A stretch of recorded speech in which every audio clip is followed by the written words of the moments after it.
ओम शांति। जुलाई मास आता है, बड़ी दीदी की मधुर स्मृतियाँ लाता है। ऐसे तो मीठे प्यारे ब्रह्मा बाबा के अव्यक्त होने के पश्चात दादी प्रकाश मणि और दीदी मनमोहिनी, उन्हों का पाठ इतना निराला रहा कि हम बाबा के साथ लगभग रोज ही हमारे दिल दिमाग में उनकी उपस्थिति का अनुभव रहता है। लेकिन जुलाई मास में विशेष रहता है। कोई मुझे पूछ रहा था कि बड़ी दीदी से आपका किस प्रकार का अनुभव रहा। तो बड़ी दीदी से बहुत प्रकार के वैरायटी अनुभव रहे, लेकिन विशेष रूप में बड़ी दीदी हमारे लिए प्रेम की मूर्ति थी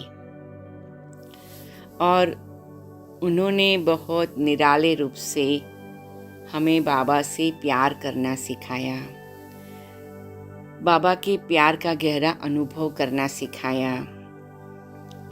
बड़ी दीदी हमेशा हमें ये इशारा करती थी कि आपका जीवन ब्राह्मण जीवन, और ब्राह्मण जीवन माना भावना का जीवन, भावना का जीवन माना भगवान से भाग्य पाने का जीवन, भावना का जीवन माना भोलेनाथ से मीठा प्यारा संबंध अनुभव करने का जीवन।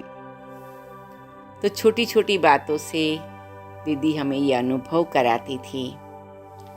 तो जब हम मधुबन जाते थे, अभी हम 18-19 साल के थे, बहुत अभी छोटे थे, कई बातों में अभी हम सीख रहे थे। तो दीदी हमें कहती थी जब बाबा से प्यार होता है तो सब बात सहज हो जाती है। तो हमने कहा दीदी बाबा के प्यार को कैसे अनुभव करना है, या बाबा से प्यार तो हमें बहुत है, तो कैसे बाबा को अनुभव कराना है। तो दीदी ने एक बार कहा कि आप बाबा के लिए भोग बनाओ। एक है प्यार का इजहार करना या एक्सप्रेस करना, प्यार को अनुभव कराना, तो उसको कहते हैं कि भोजन कराना। तो बड़ी दीदी को ये बहुत होता था कि सब कुमारियां हमेशा बाबा को भोग स्वीकार कराए। तो बाबा की पधरामणी होने वाली थी, तो दीदी ने कहा आप लोगों ने कुछ सोचा।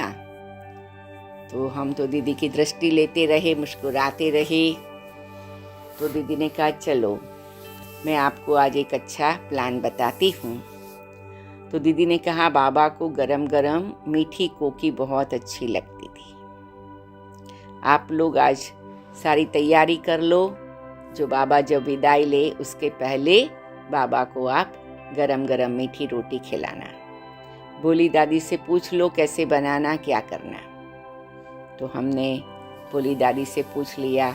उस जमाने में तो गैस नहीं होता था, लकड़ी से कोयले से सिगड़ी जलती थी। तो भोली दादी ने सब बता दिया, क्योंकि जिस दिन बाबा की पधरामणी होने वाली होती थी उस दिन तो सभी जल्दी से खाना पीना पूरा करके किचन शांत और साफ करके रख देते थे। तो फिर हमें तो रात को गरम गरम बाबा को खिलाना था, तो सारी तैयारी कर दी, कैसे आटा बनाना है, उसमें कैसे घी चीनी इलायची सब डाल के दूध डाल के अच्छी तरह से कोकी बनानी है। तो फिर बाबा की पधरामणी होती है, हम बड़े प्यार से बाबा की मुरली सुनते हैं, और फिर जैसे ही बाबा सब पार्टियों से मुलाकात करते हैं, फिर एक आध ग्रुप बाकी होता है।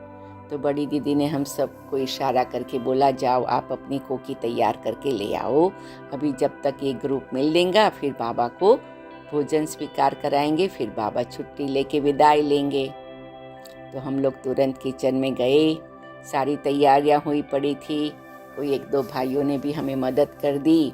तो हमने अच्छी तरह से बाबा के लिए एकदम गरम गरम कोकी बनाई, अच्छी तरह से उसके ऊपर घी लगाया, बड़े प्यार से, खुशी से। छोटे थे तो बड़ा एक्साइटमेंट था, बड़ा आनंद आ रहा था। तो मेडिटेशन हॉल में हम पहुंच गए पीछे के दरवाजे से। अच्छी तरह छोटे से डब्बे में छोटी छोटी कोकियाँ गरम गरम। तो फिर बड़ी दीदी ने बड़े प्यार से हमें बुलाया, बाबा के सामने बिठाया। बाबा भी हमको देख के मुस्कुरा रहे थे। बड़ी दीदी और दादी की ओर भी दृष्टि दे रहे थे। हम लोग भी अभी बड़ी दीदी की दृष्टि लेवे, दादी की दृष्टि लेवे, बाबा की दृष्टि लेवे। तो बाबा कहते थे ये कुमारियों ने भी अच्छा कमाल किया। तो फिर बड़ी दीदी ने बाबा को भोग स्वीकार कराया, कोकी खिलाई। फिर बाबा ने दादी को खिलाया, दीदी को खिलाया। फिर धीरे से बड़ी दीदी ने बोला आप लोग भी बाबा को खिलाएंगे। तो हम लोग तो इतने खुशी में झूम उठे, अव्यक्त हो गए जैसे बाबा की दृष्टि लेते लेते। एकदम शरीर के भान से तो आत्मा एकदम न्यारी हो गई। ऐसा वो दृश्य, ऐसा वो अनुभव। तो हमने भी बाबा को खिलाया, बाबा ने हमें खिलाया। तो वो इतना सूक्ष्म में बाबा के साथ गहरा प्यार का रिश्ता जुट गया, जैसे जन्म जन्मांतर कल्प कल्पांतर की मैं आत्मा इस परमात्मा की, साक्षात शिव बाबा की जीवन साथी हूँ। ऐसे हम जैसे कि बाबा की नैनों में समा गए, बाबा हमारी नैनों में समा गए, हम बाबा के दिल में समा गए, बाबा हमारे दिल में समा गए। और उसकी ऐसी अविनाशी छाप लग गई कि आज तक वो दृष्टि ने, वो प्यार ने हमें चला रहे हैं। कोई भी बात आती है, वो दृष्टि हमारी सृष्टि को बदल देती है।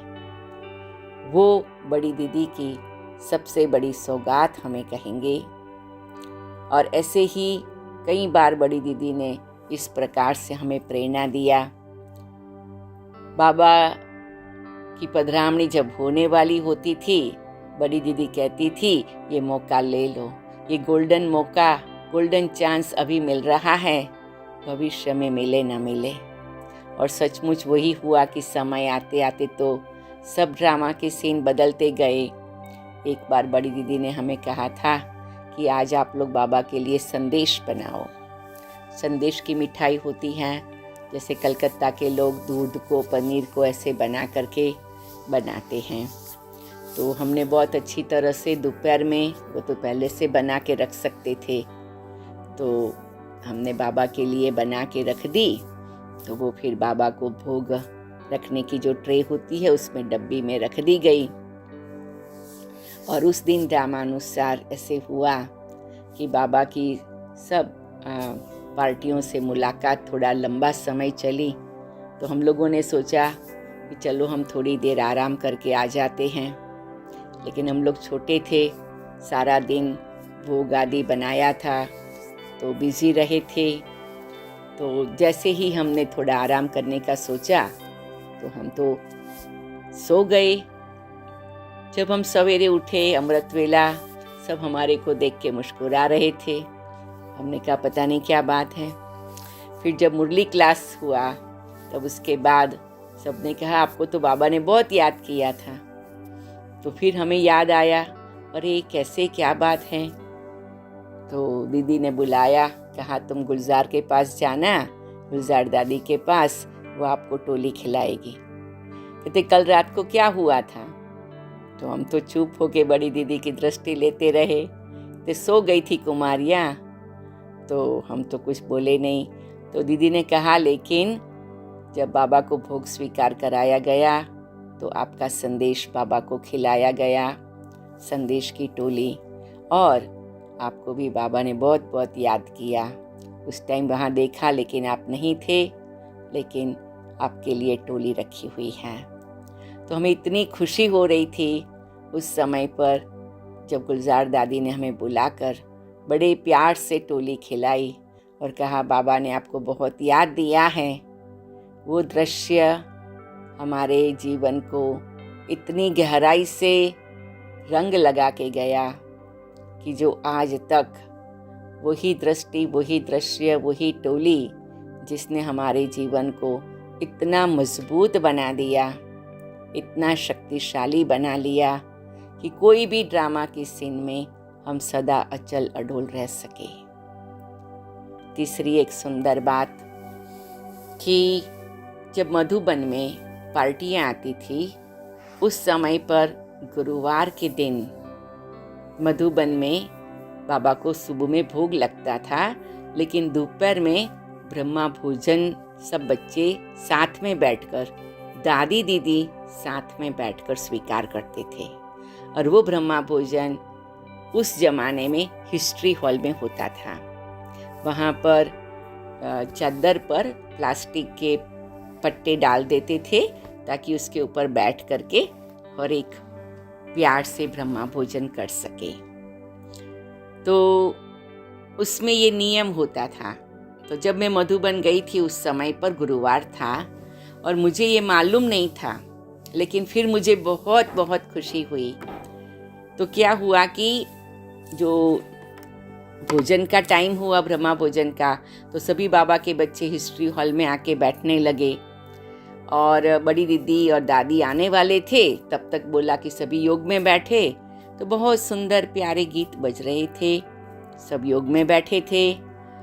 मैं भी जा ही रही थी योग में बैठने के लिए, तो वहाँ एक बहन ने मुझे रोका, कहा हंसा तुम एक सेवा करेगी, तुम एक त्याग करेगी, तुम एक तपस्या करेगी। मैं तो सोच में पड़ गई। मैंने कहा क्या बात है, बताओ क्या त्याग तपस्या सेवा करनी है। तो बोला आपको मालूम है। मैंने कहा क्या।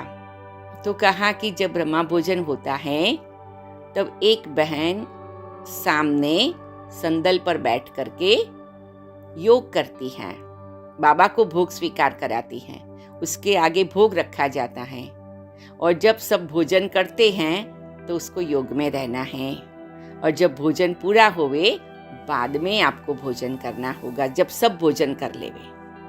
तो बोला ये सेवा भी है, ये तपस्या भी है कि जब भोजन खा रहे हैं कि तुम्हें भोजन नहीं खाना है, योग लगाना है, और ये त्याग भी है क्योंकि आप अपना भोजन का समय को त्याग कर रहे हो, एडजस्ट कर रहे हो। मैंने कहा हाँ कोई हर्जा नहीं। तो कहते ठीक है तुम तैयार होके आ जाओ। मैं कमरे में गई, फ्रेश होकर साड़ी पहन के आ गई, क्योंकि छोटे थे तो रोज साड़ी नहीं पहनते थे। तो फिर उसने मुझे बोला तुम यहाँ बैठ जाओ। मैं बाबा की याद में बैठ गई, बाबा को भोग स्वीकार कराने लगी, बर्तन में चली गई और नीचे देखा दादियाँ आ गई हैं। सब भोजन जिनकी पिरोसने की ड्यूटी थी वो पिरोस रहे थे और बाकी सब भोजन खा रहे थे, भोजन स्वीकार कर रहे थे। दीदी दादी ने भी स्वीकार किया। मैं बस बाबा को याद करके बर्तन में बाबा के साथ मिलन मनाती रही और बहुत अंदर ही अंदर आत्मा को सुकून मिला, आत्मा को बहुत खुशी का अनुभव हुआ। तो बाद में जो हुआ वो एकदम यूनिक था, बड़ा विशेष था। बाद में क्या हुआ कि मुझे उस बहन ने बोला था कि मैं आऊँगी तभी बाद में तुम उठना जब सब हो जाए। तो मुझे तो मालूम नहीं था, तो मैं तो बैठी रही बाबा की याद में। धीरे धीरे सब भाई बहनें उठ के जाने लगे और कोई दादी दीदी से मिल रहे थे, दृष्टि ले रहे थे, ओम शांति कर रहे थे। मैं थोड़ा नीचे सड़ा अव्यक्त के साथ साथ व्यक्त का भी अनुभव कर रही थी क्योंकि काफ़ी टाइम हो गया था। फिर धीरे धीरे दादी दीदी दोनों एक दूसरे का हाथ पकड़कर, जो कि दादी दीदी की स्पेशलिटी थी, जहाँ भी हो एक दूसरे का हाथ पकड़ के चलते थे। तो दादी दीदी दोनों उठ के आए, मेरे सामने आके खड़े रहे। अरे वाह, मैं तो एकदम आनंद विभोर हो गई। क्या बात है। दादी दीदी दोनों ने मेरा एक एक हाथ पकड़ा, मुझे धीरे से उठाया, बहुत प्यार भरी दृष्टि दी, मेरे सिर पर हाथ घुमाया। मैं तो उनको देखती ही रही। फिर उन्होंने, तब तक वो सेवाधारी बहन भी आ गई थी, तो उन्होंने उसको कहा तुम खोलो ये थाली।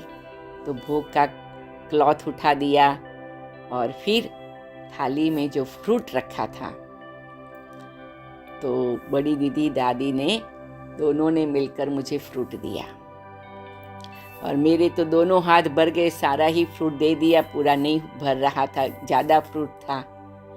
तो दादी ने उस सेवाधारी बहन को बोला इसको एक बैग में डाल के दे देना, ये सारा फ्रूट ये उसकी तपस्या का फल है और ये भोग की डब्बी में जो खाना है वो उसको भी खिलाना। तो मैं तो देखती रह गई। दोनों दादी दीदी ने मुझे थोड़ा सा प्यार से अव्यक्ति रास भी कराया और कहा तुम पास विथ ऑनर बन गई कि तुमने तपस्या भी किया, बाबा को भोग स्वीकार कराया और त्याग करके बैठ भी गई। वो दिन और आज का दिन मुझे इतना दादी दीदी के वो प्यार का अनुभव होता है। वो प्यार एक शक्ति बन गई, वो ऐसी शक्ति कि जो हमें शिव शक्ति बना दे। तो मैं हमेशा वो दृश्य याद करती हूँ और ड्रामा अनुसार ये भी एक बहुत बड़ा सौभाग्य रहा कि जब भी फिर मैं मधुबन में होती थी और गुरुवार का दिन होता था, सद्गुरु बाबा का दिन, तो फिर वो सेवादारी बहन मुझे बोल देती थी हंसा तुम बैठ जाना, जिसका ड्यूटी था कोई बहन को फिक्स करना। कहते ज़्यादातर कोई भी जल्दी से रेडी नहीं होता है क्योंकि फिर भोजन करते हुए दोपहर में 2-3 बज जाते हैं जब तक सब पूरा होए। मैंने कहा हाँ ज़रूर, जब भी मैं मधुबन में हूँ मैं ज़रूर भोग स्वीकार कराने बैठूंगी। तो ऐसा कई 4-5 बार भी मौका मिल गया और हर टाइम दादी दीदी की दृष्टि, प्यार, मिलना, वो जैसे कि मेरे को हर घड़ी हर पल शक्ति का अनुभव कराते रहे। और आज भी वो दिन वो समय में याद करती हूँ, मेरी आत्मा इतनी पुलकित हो जाती है, इतनी रिफ्रेश हो जाती है कि बस मैं उन यादों के सहारे सारी दुनिया को जीत लूँ, अपने आप को जीत लूँ, सब बातें सरल हो जाती हैं। ऐसी मीठी प्यारी दीदी, हम आपको याद करके कितना न गौरव महसूस करते हैं, शुक्रिया करते हैं कि आपने हमारे जीवन को संवारा, हमारे जीवन को इतना सुंदर मार्गदर्शन दिया। शुक्रिया मीठी प्यारी दीदी जी, शुक्रिया। ऐसे हम बड़ी दीदी की याद में बैठ के उनकी दृष्टि का गहरा अनुभव करें।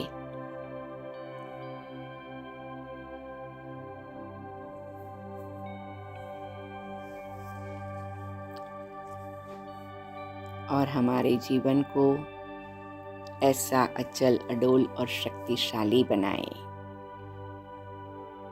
आप सबको भी हम यही शुभकामना देते हैं।